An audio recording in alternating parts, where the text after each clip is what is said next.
Hi friends, welcome back to our channel Dheeru's kitchen. Today మన కిచెన్లో special snack రెసిపీతో మీ ముందుకు వచ్చాను. చాలా అంటే చాలా టేస్టీగా ఉంటాయి. మీరు ఈ రెసిపీని నేను చేసిన విధంగా ట్రై చేసి 1కి 4 తినేస్తారు. అంత పర్ఫెక్ట్గా టేస్టీగా ఉంటాయి. పిల్లలు ఈవినింగ్ స్కూల్ నుంచి రాగానే ఏదైనా స్నాక్స్ అడిగినప్పుడు ఇలా ముందుగానే మీరు చేసి పెట్టి వాళ్ళకు ఇచ్చేయచ్చు. చాలా అంటే చాలా బాగుంటాయి. ఇక్కడ చూస్తుంటేనే మీకు అర్థమైపోతుంది. చాలా అంటే చాలా పర్ఫెక్ట్గా టేస్టీగా ఉంటాయి. మన ఇంట్లో ఉన్న ఇంగ్రీడియంట్స్తోనే మీకు ఈ స్నాక్స్ని చూపించేస్తాను. ఇప్పుడు ఎంతో టేస్టీ అయిన ఈ ఆలు కట్ రోల్స్ తయారీ విధానం, ఆ ప్రాసెస్ ఏంటో చూసేద్దాం. ముందుగా ఒక మిక్సింగ్ బౌల్ తీసుకొని అందులో 1 కప్పు వరకు గోధుమ పిండిని తీసుకోవాలి. అందులో ఒక 1/2 టీ స్పూన్ జీలకర్ర, ఒక 1/2 టీ స్పూన్ వామును కూడా యాడ్ చేసుకొని కొద్దిగా మిర్చి పౌడర్, అలాగే కొద్దిగా సాల్ట్, 1 టీ స్పూన్ వరకు నూనెని వేసి బాగా మిక్స్ చేసుకోవాలి. మనం వేసుకున్న ఇంగ్రీడియంట్స్ అన్నీ కూడా పిండిలో బాగా మిక్స్ అయ్యే విధంగా ఇక్కడ చూస్తున్నారు కదా, ఇలా బాగా కలుపుకున్న తర్వాత కొద్దిగా వాటర్ని యాడ్ చేస్తూ మనం పూరి పిండిలాగా సాఫ్ట్గా పిండిని ప్రిపేర్ చేసుకోవాలి. ఒకేసారి వాటర్ని యాడ్ చేయకండి. చూసారు కదా, ఇలా కొద్దిగా యాడ్ చేస్తూ ఇలా ప్రిపేర్ చేసుకొని కొద్దిగా ఆయిల్ని అప్లై చేసి మొత్తం పిండికి అప్లై చేసుకొని మూత పెట్టి కాసేపు పక్కన ఉంచుకోవాలి. నేను 2 మీడియం సైజు ఆలుగడ్డను ఇలా ఉడికించి తీసుకున్నాను. వాటర్ అంతా తీసేసి ఇది స్మాషర్ సహాయంతో పూర్తిగా దీన్ని బాగా మెత్తగా మెదుపుకోవాలి. ఎక్కడ కూడా ఉండలు లేకుండా. ఇందులో కొద్దిగా కారం, కొద్దిగా జీలకర్ర పొడి, కొద్దిగా ధనియాల పొడిని కూడా యాడ్ చేసుకోవాలి. అలాగే ఒక 1/4 టీ స్పూన్ పసుపును కూడా యాడ్ చేసుకొని కొద్దిగా గరం మసాలా వేసుకుంటే మంచి ఫ్లేవర్ వస్తుంది. అలాగే కస్తూరి మెంతిని ఇలా క్రష్ చేసి వేసుకోండి. ఉంటే వేసుకోవచ్చు, లేదంటే స్కిప్ చేయండి. పూర్తిగా 1 స్పూన్తో ఇక్కడ చూస్తున్న విధంగా ఏవి ఉండలు లేకుండా బాగా మెత్తగా బాగా కలుపుకోవాలి. మనం వేసుకున్న ఇంగ్రీడియంట్స్ అన్నీ ఆలులో మిక్స్ అయ్యే విధంగా ఇలా చూపిస్తున్న విధంగా బాగా మిక్స్ చేసుకొని కొద్దిగా ఆయిల్ని వేసి మరొక్కసారి బాగా మిక్స్ చేసుకోవాలి.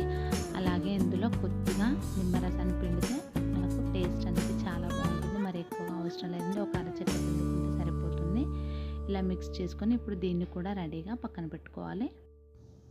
మనము తడిపి పక్కన పెట్టుకున్న పిండిని మరొక్కసారి బాగా మిక్స్ చేసుకొని ఇలా 2 పార్ట్లాగా డివైడ్ చేసుకోండి.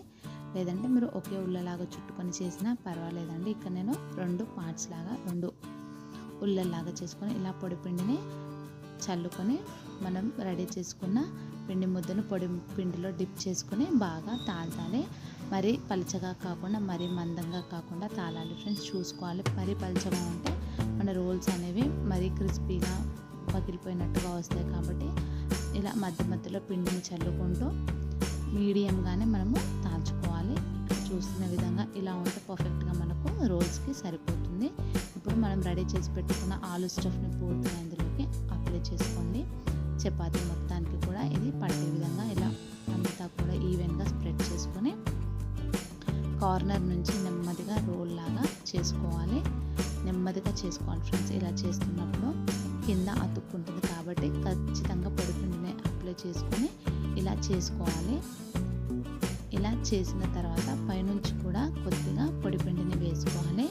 పొడిపిండిని వేసిన తర్వాత ఇక్కడ చూస్తున్న విధంగా ఇలా పైనుంచి ఇట్లా రోల్ లాగా చేసుకుంటే మనకు స్టఫ్ అనేది పూర్తిగా అందులోకి బాగా అన్నిటికీ సరిపోతుంది. 1 ఇంచు గ్యాప్తో అన్నింటిని చాకు సాయంతో కట్ చేసి రెడీగా ఉంచుకోవాలి. ఇప్పుడు మనం కట్ చేసిన రోల్స్ని ఒక్కొక్కటిని తీసుకుని ఇలా ఇక్కడ చూస్తున్న విధంగా 2 వేళ్ళ సహాయంతో ఇలా ప్రెస్ చేసి కొద్దిగా పొడిపిండిని అప్లై చేసుకోవాలి. పొడిపిండి ఎందుకని మీకు డౌట్ రావచ్చు. మనం ఆయిల్లో వేసినప్పుడు ఆలు అంతా ఆయిల్లోకి వస్తుంది కాబట్టి అలా పొడిపిండిని వేసుకోవాలి. డీప్ ఫ్రైకి సరిపడా ఆయిల్ తీసుకున్నాను. ఇక్కడ నేను షాలో ఫ్రైకి చేస్తున్నాను కాబట్టి మనం ఆయిల్కి సరిపడా వేసుకొని 2 వైపులా కూడా గోల్డెన్ బ్రౌన్ వచ్చే వరకు బాగా వేయించుకోవాలి. ఒక వైపు బాగా వేగిన తర్వాతనే రెండో వైపుకు టర్న్ చేసుకొని 2 వైపులా కూడా గోల్డెన్ బ్రౌన్ రంగు వచ్చే వరకు ఈ రోల్స్ని ఆయిల్లో షాలో ఫ్రై చేసుకోవాలి. వెంటనే ఆయిల్లో నుంచి తిప్పకూడదు. ఒక 2-3 నిమిషాలు బాగా ఆయిల్లో షాలో ఫ్రై అయిన తర్వాత రెండో వైపుకు టర్న్ చేసి 2 వైపులా కూడా మంచి బ్రౌన్ వచ్చిన తర్వాత ఇలా ఆయిల్ నుంచి తీసి ఒక ప్లేట్లోకి వేసుకొని కొద్దిగా పైనుంచి నేను ఇక్కడ చాట్ మసాలాను వేసుకుంటున్నాను. చాట్ మసాలా వేసుకుంటే చాలా బాగుంటాయి కట్ రోల్స్ అనేవి. చూసారు కదా ఫ్రెండ్స్, ఎంతో సింపుల్గా మీకు ఆలు కట్ రోల్స్ని చూపించాను. ఇక్కడ చూడండి ఎంత పర్ఫెక్ట్గా కుదిరాయో. ఇక్కడ నేను కూడా ఫస్ట్ టైమే చేశానండి, చాలా బాగా కుదిరాయి. వీటిని టమాటా కెచప్తో సర్వ్ చేసుకుంటే సూపర్ టేస్ట్గా ఉన్నాయి. పిల్లలైతే చాలా ఇష్టంగా తిన్నారు. మీరు కూడా ఈ కట్ రోల్స్ని తయారు చేసి ఎలా కుదిరిందో తప్పనిసరిగా ఫీడ్బ్యాక్ తెలియచేయండి. మరిన్ని simple and tasty variety recipes కోసం ధీరూస్ కిచెన్ని సబ్స్క్రైబ్ చేయండి, ఫాలో చేయండి. Thank you for watching friends.